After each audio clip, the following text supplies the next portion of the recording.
Commerciale avec les États-Unis, la Chine affiche ostensiblement sa belle entente avec la Russie. Au Forum économique de Saint-Pétersbourg, Vladimir Poutine a accueilli Xi Jinping et le président chinois a désigné son homologue russe comme, je cite, son meilleur ami. On écoute Vladimir Poutine qui dénonce l'impérialisme américain. Regardez la situation autour de Huawei et les tentatives de chasser Huawei sans ménagement des marchés internationaux. Dans certains milieux, on appelle déjà cela la première guerre technologique de l'ère numérique à venir. Il est évident que ces changements profonds du système financier exigent d'adapter les organisations financières internationales, de repenser le rôle du dollar, qui, après être devenu une monnaie de réserve, s'est transformé en instrument de pression de son pays émetteur sur le reste du monde. Et Slimane Zeguidour nous a rejoint. Slimane, que penser de cette démonstration d'amitié entre Vladimir Poutine et Xi Jinping? Est-ce que c'est un message qu'ils envoient au reste du monde et notamment aux Occidentaux? Écoutez, après ce que l'on vient d'entendre, c'est évident.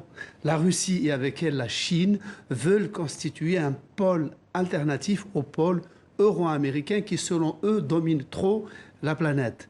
Regardez par exemple la Russie, elle a été évincée du G8, elle réplique en créant une espèce de Davos russe, qui est le forum économique de Saint-Pétersbourg, où 17 000 invités sont venus de 140 pays, plus le secrétaire général de l'ONU. Des Nations Unies. Oui. Voilà, la Russie n'est pas invitée au 75e anniversaire du débarquement en Normandie, qu'importe, elle célèbre le même jour. Oui, ça fait bloc contre bloc un peu. Oui, le 70e anniversaire de son amitié avec la Chine, qui a été longtemps sa rivale et qui est plus que jamais proche d'elle.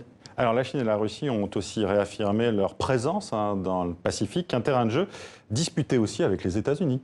Et oui, depuis Obama, il y a un nouveau paradigme dans la politique étrangère américaine, c'est que l'Atlantique, nous maîtrisons, maintenant c'est le Pacifique qui va être l'enjeu des futures rivalités.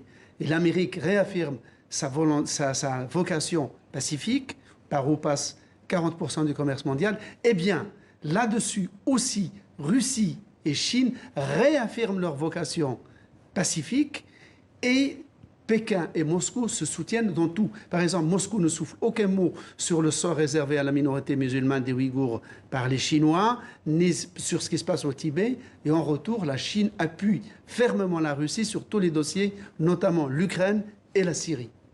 Merci Slimane Zeguidour. On vous retrouve lundi sur